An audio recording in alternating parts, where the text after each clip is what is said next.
Hello bachcho, let's see this question. The question says that which of the following method would not help in breaking seed dormancy? Option A, mechanical abrasions using knives, sandpaper, etc. Option B, microbial action. Option C, subjecting the seed to oxygen to remove effect of inhibitory substance. Option D, changing the environmental conditions like light and temperature. तो इस question में हमसे बोला है कि इन चारों methods में से कौन सा मेथड नहीं यूज हो सकता in breaking the seed dormancy. तो इस क्वेश्चन में जो की कंसेप्ट है that is regarding seed dormancy. ठीक है, तो we will see what is the meaning of dormancy या फिर सीड डोरमेंसी। तो यहाँ पे क्या होता है कि अनफेवरेबल कंडीशन या फिर फेवरेबल कंडीशंस में भी जो सीड है वो जर्मिनेट नहीं करता है। वो इसलिए नहीं करता है बिकॉज यहाँ पे क्या होता है, डोरमेंसी के टाइम पे जो सीड है वो अपने सारे मेटाबॉलिक एक्टिविटीज को रोक देता है। ठीक है, metabolic activities are stopped and वो एक रेस्टिंग स्टेट में चला जाता है। That's why it is known as a resting state या फिर एक इनएक्टिव स्टेट पे चला जाता है। ठीक है, तो इस इनएक्टिव स्टेट को या फिर इस रेस्टिंग स्टेट को तोड़ने के लिए to break the seed dormancy and so that वो सीड जर्मिनेट कर सके हम वेरियस प्रोसेसेस या मेथड्स को यूज कर सकते हैं। ठीक है, तो ये जो मेथड्स हो सकते हैं ये एक मैकेनिकल मेथड्स भी हो सकते हैं, जैसे कि हम यहाँ पे क्या करते हैं, विग्रस शेकिंग वगैरह करते हैं, मैकेनिकल थ्रेशिंग, मैकेनिकल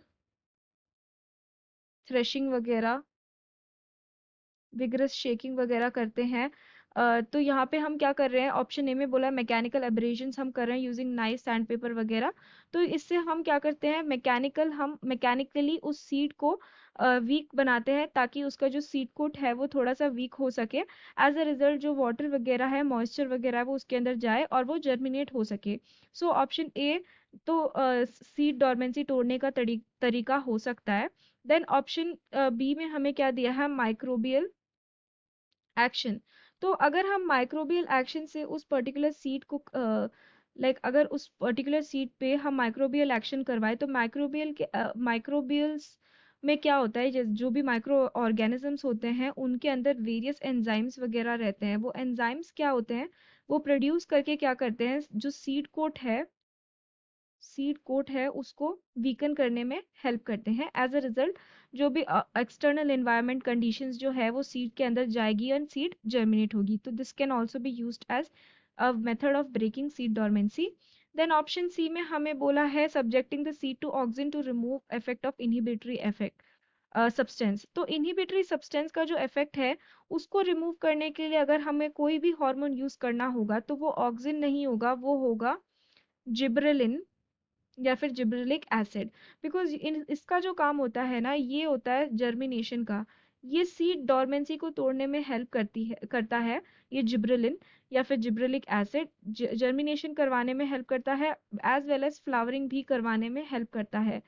तो यहाँ पे ऑक्सिन नहीं आना चाहिए, यहाँ पे आना चाहिए जिब्रेलिन। तो ऑप्शन सी जो होगा it is a wrong method, यहाँ पे ये यूजफुल नहीं होगा बिकॉज ऑक्सिन नेचुरली क्या करता है, इसका काम होता है स्टेम इलोंगेशन, रूट इलोंगेशन वगैरह का।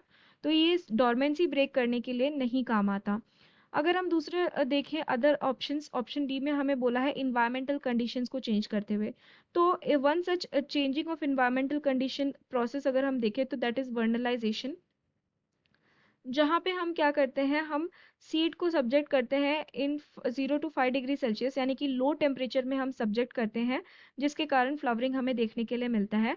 अदर हम प्रोसेसेस, दूसरे प्रोसेस भी कर सकते हैं, जैसे कि हम ऑल्टरनेटिंग टेम्परेचर से सब्जेक्ट कर सकते हैं। पहले थोड़ा बहुत कम टेम्परेचर देन बहुत ज़्यादा टेम्परेचर, ऑल्टरनेटिंग टेम्परेचर्स हम सब्जेक्ट कर सकते हैं, जिसके कारण जो सीड है वो जर्मिनेट होगी। एंड साथ ही साथ हम लाइट कंडीशंस को भी चेंज करवा के उनके अंदर जो है जर्मिनेशन इंड्यूस करवा सकते हैं। सो जो ओनली रॉन्ग मेथड है of breaking seed dormancy that is option C. So I hope you have understood it well, best of luck.